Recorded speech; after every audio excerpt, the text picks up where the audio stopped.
Salut à tous. Alors une nouvelle vidéo en période de confinement. On va faire un peu le tour de ce qui s'est passé depuis la dernière vidéo, c'est-à-dire depuis le début du printemps. Donc on va regarder un petit peu ce qui se passe au niveau des plantes derrière moi, et puis les nouveautés dans le système, puisque confinement rime avec agrandissement. Allez, c'est parti. Alors le printemps étant arrivé, les fraisiers ont fleuri. Je voulais les enlever de leur endroit, sauf qu'avec le coup de chaud qu'il y a eu, ils ont commencé à fleurir.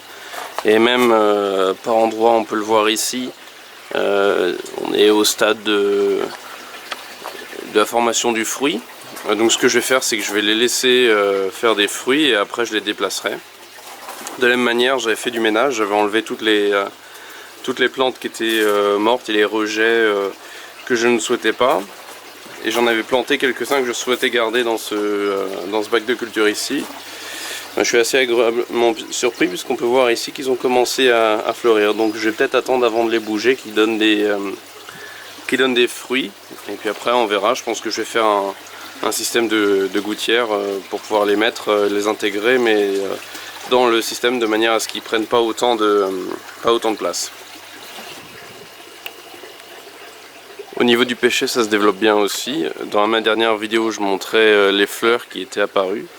On a quelques fruits qui se sont formés, qu'on peut voir ici.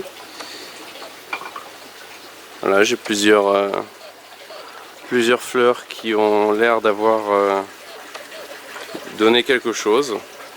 Donc c'est pas tout mal pour un pêcher qui a 2 ans depuis la germination du noyau. On va voir ce que ça va donner plus tard cet été. Autre chose encourageante, c'est le buisson de mélisse. Alors je l'avais transplanté là, je l'avais sauvé d'un coin du jardin en pleine terre.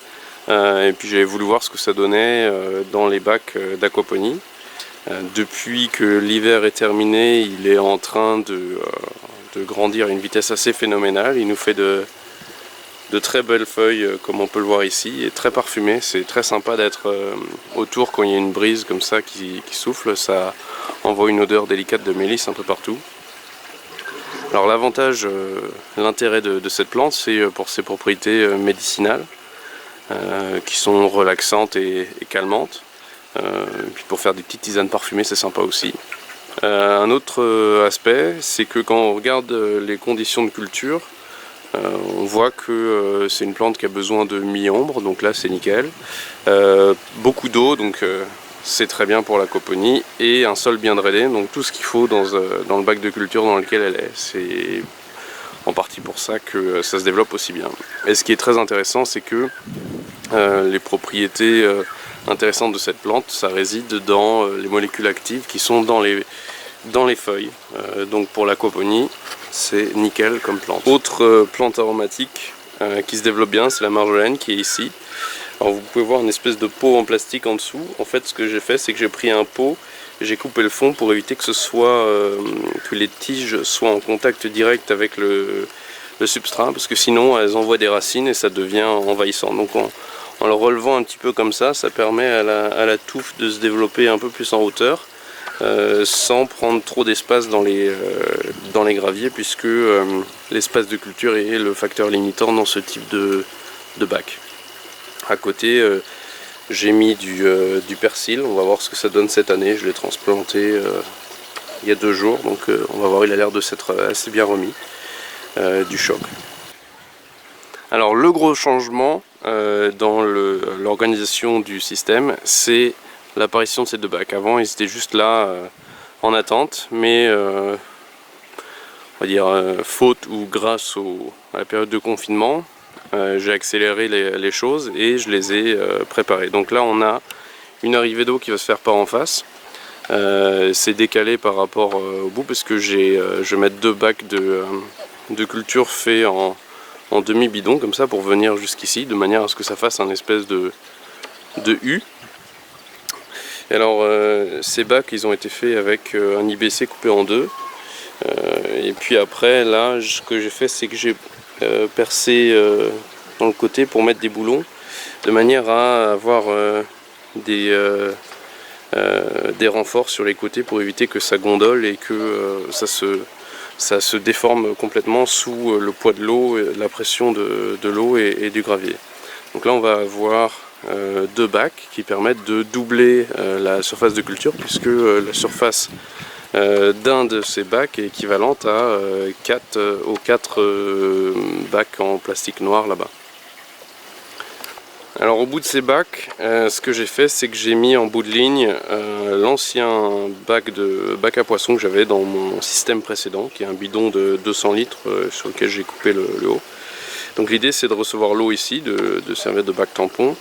Et ensuite, donc là j'ai pas terminé, je vais faire un système de débord qui va venir jusque rejoindre tous les bacs tampons connectés. Donc là ça va me permettre d'avoir une surface de culture plutôt sympathique qui devrait avoisiner les 4 mètres carrés. Le seul problème du confinement, c'est que ça permet d'avoir du temps, mais il faut avoir accès aux matériaux pour terminer tout ça. Et là, pour l'instant, j'ai pas de substrat à mettre dedans, donc c'est en attente. Avec un peu de chance, le déconfinement ne devrait pas trop tarder et pourra permettre d'avoir un substrat de culture à temps pour pouvoir planter plein de choses. Alors ici c'est un autre changement ou un petit truc en plus que j'ai fait. Vous pouvez voir, il y a des lentilles d'eau dans le bac tampon. L'idée c'est que ce bac est exposé à la lumière, donc plutôt que d'avoir plein de trucs dessus, je me suis dit je vais utiliser cet espace pour faire grandir des lentilles d'eau qui serviront de nourriture aux carpes qui sont dans le bac à poissons juste à côté, pour pouvoir les supplémenter un petit peu, avoir une autre source de nourriture qui grandit grâce à leur déjection, pour boucler la boucle un peu plus. Alors en ce moment c'est la période des plantations, donc j'en ai profité. Là j'ai mis des courgettes qui ont l'avantage d'aimer beaucoup l'eau et de très bien se développer dans un environnement où elles ont accès à beaucoup d'eau. On a des radis qui sont en train de germer tout doucement. Donc les courgettes c'est des plants que j'ai achetés. Les radis je les ai semés directement dans le substrat. J'ai transplanté quelques plants de tomates ici, là encore.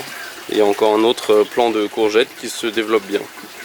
Alors un des problèmes que j'ai eu notamment sur ce plant de courgettes, on peut le voir, c'est je l'ai mis et dans la nuit qui a suivi, il s'est fait bouffer par les limaces. Et donc la parade que j'ai trouvé à ça, c'est ces bidons de 5 litres d'eau déminéralisée où j'ai coupé le fond et le soir je le mets comme ça par dessus sur les plants de concombres et de courgettes pour les protéger des limaces, au moins le temps qu'ils fassent des feuilles et qu'ils soient suffisamment résistants. Donc je fais ça juste la nuit.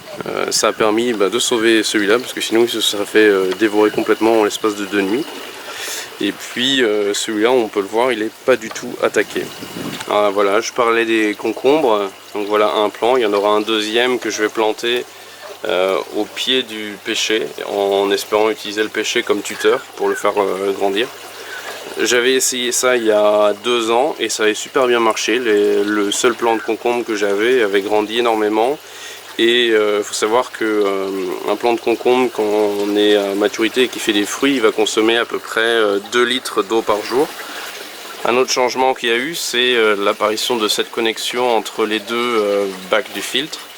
En fait, je me suis rendu compte que le système de connexion que j'avais avant, qui était juste de forcer un tuyau entre les deux, fuyait. Et au début, je pensais que c'était l'été dernier la consommation d'eau de toutes les plantes du système. Jusqu'à ce que je me rende compte cet hiver que quand il n'y avait pas de plantes du tout, que ça poussait quasiment pas, je perdais toujours beaucoup d'eau, et ce qui fait que je devais rajouter de l'eau extrêmement régulièrement dans le bac tampon pour faire le niveau. Et je me suis rendu compte en y regardant de plus près qu'on le voit peut-être ici, voilà, juste à ce niveau là il y a la connexion entre les deux. Donc j'ai percé les deux en utilisant des joints fait maison avec une chambre à air. Je pourrais vous montrer ça dans une autre vidéo. Et depuis ça ne goutte plus, je n'ai plus de fuite, donc c'est nickel. Ça a réduit énormément la consommation d'eau du système ou les besoins en eau. Alors au niveau des poissons tout va bien. Avec l'augmentation des températures, les truites ont retrouvé leur appétit, comme on peut le voir ici. Donc il m'en reste 2 grosses qui font entre 50 et 70 cm. Je vais les garder jusqu'à ce que la température de l'eau ne le permette pas. Et à côté de ça, avec les chaleurs qui sont arrivées, la température de l'eau est remontée dans le système, ce qui fait que les poissons rouges, les carpes et autres carassins ont retrouvé de l'appétit. Donc tout ce petit monde commence à s'alimenter joyeusement, ce qui est parfait au niveau du timing pour l'augmentation de la végétation dans les bacs à plantes.